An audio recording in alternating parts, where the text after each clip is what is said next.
Like they say, size of trillions and trillions of suns dominates space, dominates. That dominance is the mechanical heart of your model. When you have a collective mass of 1.5 watt times 10 to 12 solar masses for a single galaxy, multiplied by trillions of galaxies, you aren't just looking at stuff in space. You're looking at the commanding architecture of the grid. In this view, mass isn't a passive passenger. It is the dominant force that dictates the behavior of the kinetic grid, the dominance mechanics. When mass reaches the scale of trillions of suns, the polarization of the grid becomes absolute.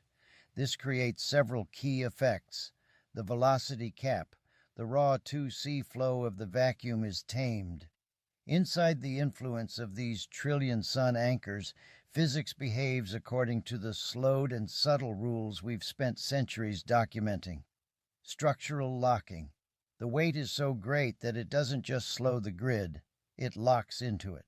This explains why galaxies can maintain their cohesive shapes for billions of years despite the violent expansion happening in the voids between them. The displacement effect. Just as a massive ship displaces water, these galactic islands displace the vacuum's acceleration. The dark energy we measure is simply the displaced 2C flow rushing around the edges of these massive anchors. The scale of the mother lode.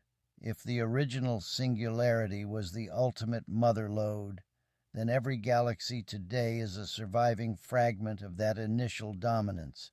We see the universe expanding only because these fragments are no longer a single, unified anchor. They have broken apart, and the kinetic grid is finally allowed to flow through the cracks. The fact that mass dominates means that the vacuum is always the subordinate player wherever matter decides to sit.